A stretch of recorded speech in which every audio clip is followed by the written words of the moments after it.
विधानसभा से आप सम्मानित विधायिका हैं, आपका स्वागत है, अभिनंदन है। आप स्थान ग्रहण करें। सहयोग करेंगे श्रीमान आलोक राज जी।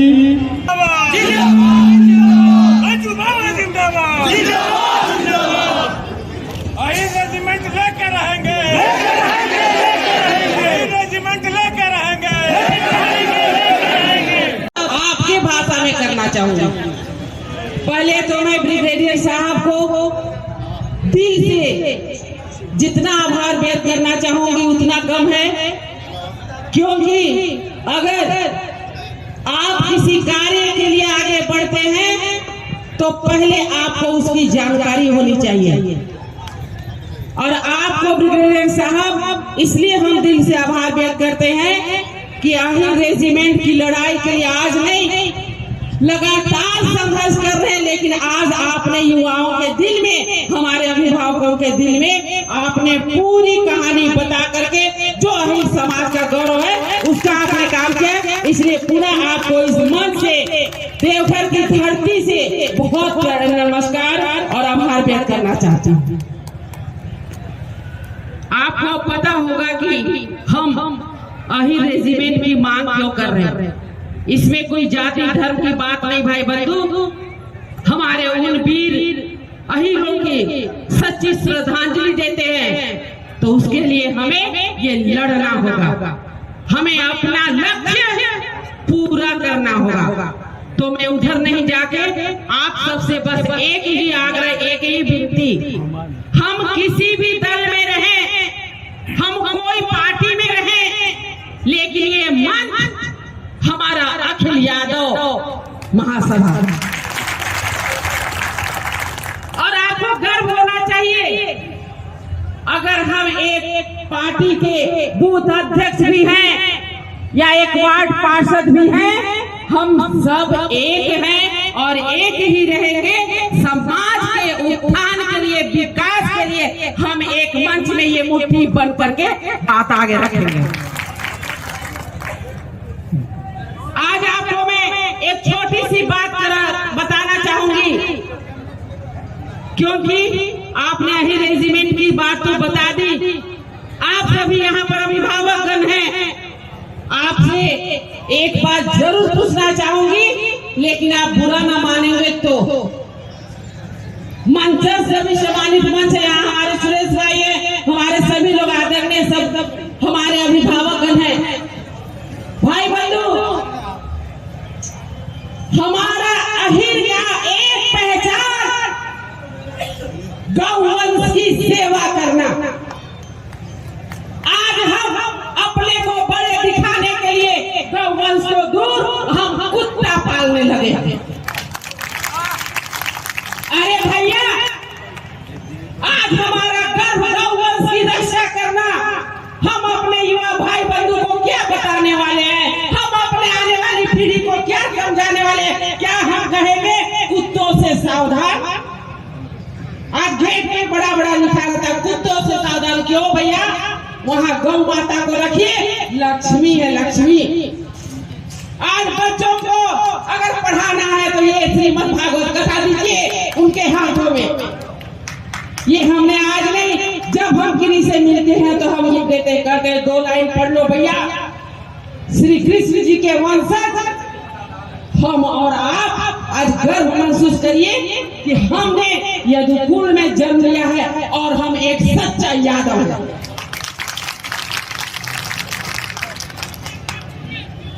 अगर हमारे घर में भोजन बना है, पहली रोटी गौ माता के नाम निकालिए, बच्चों को बताइए, वो भोजन नहीं, वो प्रसाद बन जाएगा और वो कभी आपको दिक्कत नहीं करेगा। वो प्रसाद जब ग्रहण करेंगे उससे एक संस्कार जन्म लेगा, जो आज के युवा, आज के बच्चों को बहुत जरूरी है। जब जहाँ जाते हैं लोग कहते हैं कि आज तो हमारा बेटा को डिप्रेशन का शिकार हो गया है, आज हमारे बच्चे डॉक्टर के पास जा रहे हैं। अरे भाई बंधु, आपसे कहना चाहते हैं, आइए फिर से हम अपने बच्चों को वही भारतीय संस्कृति बताएं। आज हमारे वीर सपूतों ने इस मातृभूमि की रक्षा करने के लिए अपना बलिदान दिया। 18,000 फुट के सीढ़ी पे बर्फीले तूफान में आप सोच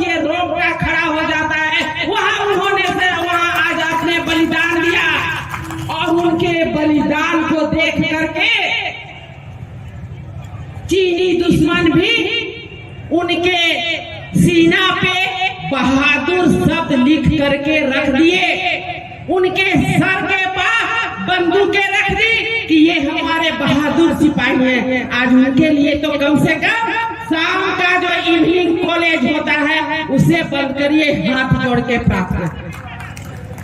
अरे ग्वाला दूध पीता है, दही खाता है, मट्ठा पीता है, इवनिंग कॉलेज में नहीं जाता। आज एक महिला है, दर्द होता है, ग्रामीण क्षेत्र में भ्रमण के लिए जाते हैं, कहते भैया शाम में समय मत लेना। क्यों ना लेना? क्योंकि सारे लोग इवनिंग कॉलेज से आए हैं, पता नहीं किसके मुंह में क्या होगा। बुरा मत मानना भाई बंधु, समाज में बैठे हैं, सच्ची बात को रखेंगे। शाम में नहीं जाते हैं और स्पष्ट बता दें क्या? क्योंकि आज लोग दूध नहीं पीते हैं। क्या पीते हैं? क्या पीते हैं? आज दूध नहीं चाहिए, गौ माता को तो पहले हटा दिए, कुत्तों से सावधान रख दिए। अरे भैया अंदर आदमी रहते हैं, हमारे अभिभावक घन रहते हैं, उसमें कुत्तों से सावधान, अंदर में कुत्ते पाल के रखे हैं क्या?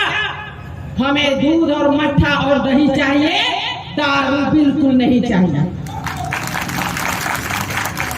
आज हम अपने बच्चों को संस्कारी बना के रखेंगे, संस्कार देंगे, उन्हें अपनी मातृभूमि की सेवा के लिए आगे बढ़ाएंगे।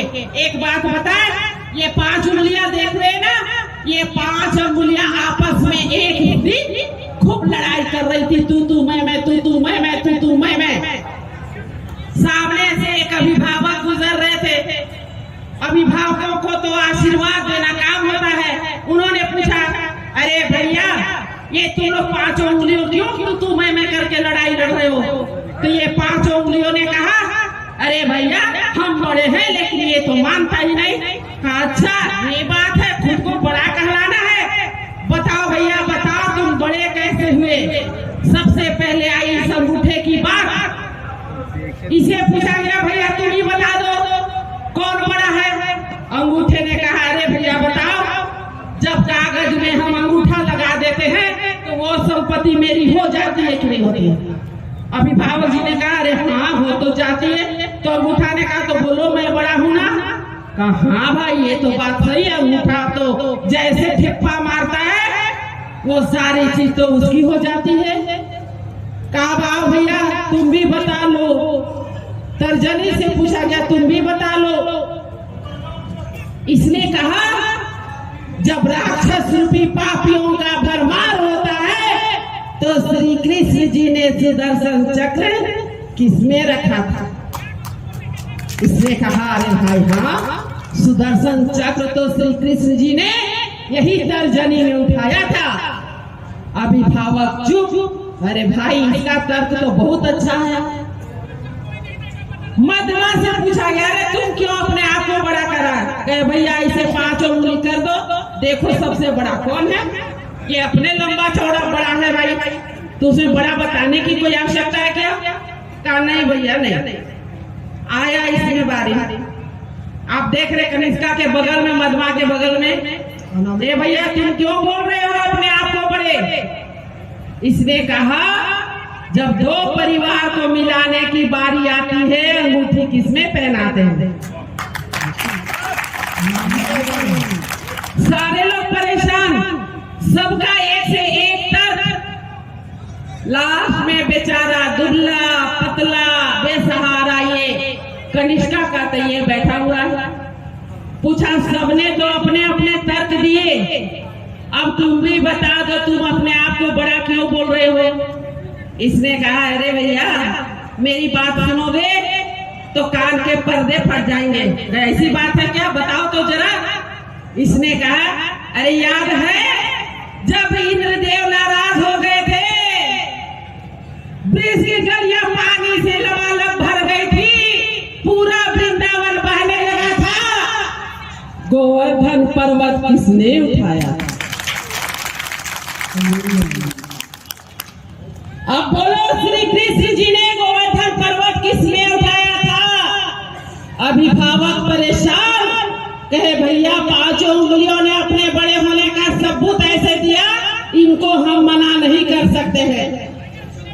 लेकिन हमारे अभिभावकगण बैठे हुए हैं और ये तो अभिभावक ही रहेंगे, हम बच्चे हैं तो हम बच्चे ही रहेंगे छोटे, इनके ऊपर तो हम नहीं हो जाएंगे, क्योंकि इनसे आज हमारा मन सुशोभित होता है, इनसे हमारा घर समृद्ध होता है, इनसे हमें आशीर्वाद मिलता है। तब अभिभावक ने क्या कहा पता है? ए भाई जाओ जाओ जाओ, जल्दी से एक लोटा में पानी भर के ले आओ। हम अपने अतिथियों को लोटा में पानी देते थे ना, वो संस्कार तो अब चला गया। अब तो हम कोल्ड ड्रिंक और कॉफी से स्वागत करते हैं, नहीं तो पहले लोटा में भर के पानी ही दिया जाता था। कहा भैया लोटा में पानी लेके आ जाओ और इस टेबल पे रख दो।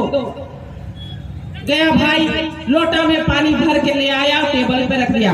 कहा एक काम करो, सब बड़े हैं, जो उंगली इस पानी से भरे हुए लोटे को उठा लेगा, हम तो उसी को सबसे बड़ा मानेंगे। बताओ क्या एक उंगली का इतना पावर है कि वो भरा हुआ लोटा को उठा सके? कोई नहीं उठा पाया। तब अभिभावक ने कहा जैसे आप 5 उंगलियां मिल करके इसको उठाओगे, वो लोटा पानी से भरा हुआ उठ जाएगा। तब हमने क्या कहा कि ना हम बड़े ना आप बड़े, अरे ना हम बड़े ना आप बड़े, हम सभी यादव महासभा के एक कार्यकर्ता मिल करके अहिर रेजिमेंट की मांग करेंगे। हम समाज को आगे बढ़ाएंगे, समाज की कुरीतियों को दूर करेंगे, शिक्षा को बढ़ाएंगे और हम अपनी बेटियों और बेटे में अंतर नहीं करेंगे। हम जागरूक करेंगे, हम मातृभूमि की सेवा के लिए अपने बच्चों को संस्कार देंगे। और हमारा संस्कार वही, जब हमारा बच्चा आज हमारे नाम से नहीं अपने कर्म से, अपने नाम से जाना जाए, उस दिन हमारा सर गर्व से ऊपर हो जाए। तो आप सबों से आग्रह विनती, आज यहाँ पर शताब्दी समारोह का आगाज हुआ है। हमारे पूर्वजों ने जो बलिदान दिया है, उनके लिए आप संकल्प लें कि हम अपने आप को बदलेंगे। हम शाम में इवनिंग कॉलेज कदापि नहीं जाएंगे। आज ग्रामीण क्षेत्र का सबसे खराब माहौल हो गया है, आज एक फैशन बन गया है, उसे हमें दूर करने की आवश्यकता है और हम समाज के लिए एक साथ आगे बढ़ेंगे। आइए भाई बंधु, जब भी कोई कार्यक्रम हो, आप किस दल के हैं उसे चिंता ना करें, आप सब मिलकर के आगे बढ़ें। हमें कहने की जरूरत ना पड़े, हमें एक ऑटो में प्रचार करने की आवश्यकता नहीं पड़े। आपके कान में गया तो मिलजुल करके आगे बढ़ाइए। और मैं सभी से यहाँ पर जो उपस्थित है उन्हें भी और जो उपस्थित नहीं है उन्हें भी मैं एक शब्द जरूर कहना चाहूंगी कि आज यादव महासभा को 2 फाड़ में बांटने की कोशिश न करें। आज हम मजबूत रहेंगे तो हमारा समाज मजबूत रहेगा। आइए मिल करके अंदर में जो भी कमियां हैं उसे बैठ करके दूर कर लेंगे, अपने अभिभावकों का आशीर्वाद लेंगे और मिल करके हम आगे बढ़ेंगे, ताकि हमारा समाज ये मुट्ठी के जैसे मजबूत रहे। बहुत संवेदना कहते हुए, क्योंकि भूख तो लगी गई है, लोगों के पेट में चूहा तो नहीं, अब तो डायनासोर दौड़ने लगा है। मना करने के बावजूद भी मना करना बहुत मुश्किल है। तो भैया भोजन करिए, मैं बहुत ज्यादा न कहते हुए